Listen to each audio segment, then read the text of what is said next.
From so ఇది ఒక horror comedy film 15 days back కన్నడలో రిలీజ్ అయ్యి సోషల్ మీడియాలో ఒక సెన్సేషన్ అయింది. ఇందులో రాజ్బీ శెట్టి గారు one of the main lead గా యాక్ట్ చేశారు. మరి ఈ సినిమా నిజంగా అంత బాగుందా లేదా అనేది తెలుసుకోబోయే ముందు ప్లీజ్ మన ఛానల్ సబ్స్క్రైబ్ చేసుకోండి. ఎందుకంటే theatre reviews and OTT reviews first ఇస్తుంది మనమే. అండ్ ఇంకో విషయం, ఈ సినిమాని మేము నిన్న నైట్ మైత్రి విమల్ థియేటర్లో ప్రీమియర్ షో చూసి రివ్యూ ఇస్తున్నాం. స్టోరీ లైన్ ఏంటంటే, ఒక ఊరిలో ఉండే వ్యక్తికి దయ్యం పడుతుంది. అయితే ఆ ఊరిలో జనం ఆ దయ్యం వల్ల ఎంత ఇబ్బంది పడ్డారు, ఆ దయ్యాన్ని వదిలించడానికి ఊరిలో ఉన్న వాళ్ళు ఎలాంటి పనులు చేశారు, ఆఖరికి ఆ దయ్యం వెళ్ళిపోయిందా లేదా అనేది ఈ సినిమా స్టోరీ లైన్ అనమాట. No coming to the positives, ముందుగా చెప్పుకోవాల్సింది కామెడీ సీన్స్ గురించి భయ్యా. ఎంత హిలేరియస్గా ఉన్నాయంటే చాలా రోజుల తర్వాత థియేటర్లో హాయిగా నవ్వుకున్నా. ఇందులో ఇంకొక ఇంట్రెస్టింగ్ పాయింట్ ఏంటంటే, కామెడీ కోసం సీన్స్ రావు, సీన్స్లో సిచ్యువేషన్స్కి తగ్గట్టు కామెడీ ఉంటుందన్నమాట. సో అస్సలు నాన్ సింక్ కనిపించకుండా ఎక్సలెంట్గా హ్యూమర్ ఎన్వైరన్మెంట్ క్రియేట్ చేశారు. సింగిల్ లైనర్స్ కూడా చాలా ప్లేసెస్లో ఎక్సలెంట్గా వర్క్ అయ్యాయి. అండ్ కామెడీలో మోస్ట్ ఇంపార్టెంట్ థింగ్ వచ్చేసి రియాక్షన్ షాట్స్. ఈ మూవీలో క్యారెక్టర్స్ ఇచ్చే రియాక్షన్ షాట్స్ చూస్తే పడి పడి నవ్వుకుంటాం అంతే. ఈ సినిమాలో ఈచ్ అండ్ ఎవ్రీ క్యారెక్టర్ ఏదో ఒక సిచ్యువేషన్లో ఖచ్చితంగా నవ్విస్తారు. ముఖ్యంగా రవి క్యారెక్టర్తో జనరేట్ అయ్యే హ్యూమర్ ఎక్సలెంట్గా ఉంది.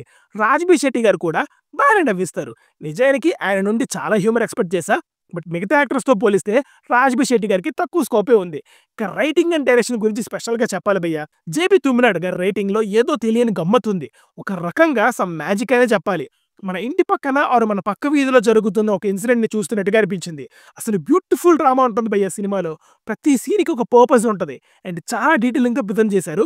స్టోరీ కొత్తగా లేకపోయినా ఆ క్యారెక్టర్స్ మనల్ని హుక్ చేసి పడేస్తాయి. మనం ప్రతి క్యారెక్టర్ని ఇష్టపడతాం అండ్ సినిమా మోస్ట్లీ కాన్వర్సేషన్స్ మీదనే వెళ్తూ ఉంటుంది. అయితే కాన్వర్సేషన్స్ కూడా చాలా ఇంట్రెస్టింగ్గా రాసుకున్నారు. సో డైలాగ్స్ నాన్ స్టాప్గా వస్తూ ఉన్నా కూడా మనం ఎంగేజ్ అయిపోతాం.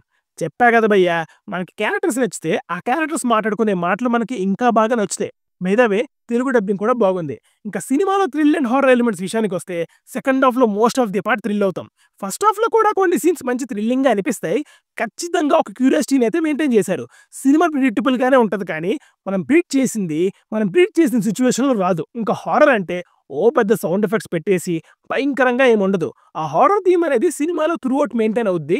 అంటే ఆ ఫియర్ ఫ్యాక్టర్ అనేది ఉంటుంది, బట్ జంప్ స్కేర్స్ మాత్రం పెద్దగా ఎక్స్పెక్ట్ చేయొద్దు. అయితే ఇంకా ఎమోషనల్ కనెక్టివిటీ గురించి చెప్పాలి భయ్య. సినిమా నరేషన్ ఎలా ఉన్నా కోర్ ఎమోషన్ అనేది మనకి కనెక్ట్ అయితే సినిమా హిట్ అంతే, ఇంకా డిస్కషన్ ఉండదు. ఎందుకంటే మనం హ్యూమన్ ఎమోషన్స్ని చాలా వాల్యుబుల్గా చూస్తాం. అలాంటిది మన జీవితాలే డైరెక్ట్గా స్క్రీన్ మీద కనిపిస్తే ఈజీగా కనెక్ట్ అయిపోతాం. ఆ రిలేటబుల్ ఫ్యాక్టర్ అనేది అన్నిటికంటే గొప్పది. ముఖ్యంగా సెకండ్ హాఫ్లో వచ్చే ఎమోషనల్ ట్రాక్ ఎక్సలెంట్గా వర్క్ అయింది. ఎమోషనల్ సీన్స్ చాలా రియలిస్టిక్గా అనిపిస్తాయి. ఎమోషనల్ సీన్స్ అంటే మరి ఏడ్ చేస్తామని అనను, కానీ సినిమాల్లో వాళ్ళ బాధని, వాళ్ళ ఎమోషన్ని మనం స్ట్రాంగ్గా ఫీల్ అవుతాం. మంచి ఫీల్ గుడ్ ఎక్స్పీరియన్స్ ఉంటుంది మనకి. ఇక క్లైమాక్స్ 20 మినిట్స్ అయితే భయ్యా క్రేజీ అంతే.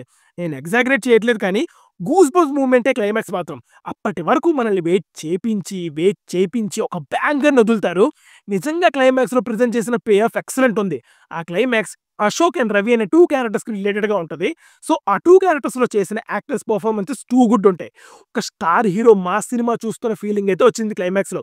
అశోక్ అనే క్యారెక్టర్ క్లైమాక్స్లో ఒక గెటప్లో వస్తాడు. అప్పుడైతే థియేటర్స్లో విజిల్స్ పడ్డాయి. ఇంకా టెక్నికల్గా ప్రతి క్రాఫ్ట్ సాలిడ్ ఉంది.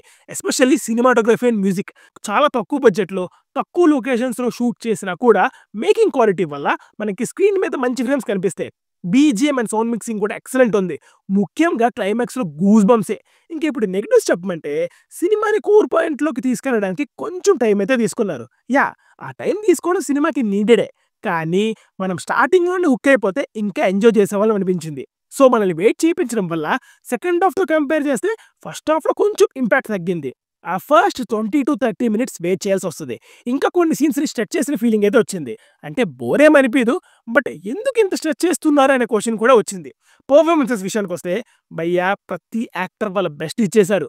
మెయిన్గా రవి క్యారెక్టర్లో చేసిన యాక్టర్ అండ్ అశోక్ క్యారెక్టర్లో చేసిన writer and director JP Thumminad బ్రిలియంట్గా పర్ఫామ్ చేశారు. కాంతారా మూవీలో హీరో ఫ్రెండ్స్గా చేసిన టీం మొత్తం ఈ మూవీలో ఉంటారు. సో వాళ్ళందరూ మంచిగా ఎంటర్టైన్ చేస్తారు వాళ్ళ ఎక్స్ప్రెషన్స్తో. సో ఫైనల్గా ఫ్రమ్ సో సినిమా ఎలా ఉందంటే చాలా బాగుంది భయ్య సినిమా. మీకు కానీ కొత్త రకమైన హ్యూమర్ అండ్ మేకింగ్ ఇష్టం ఉంటే ఈ సినిమాని పక్కా చూసేయండి. It's a must watch.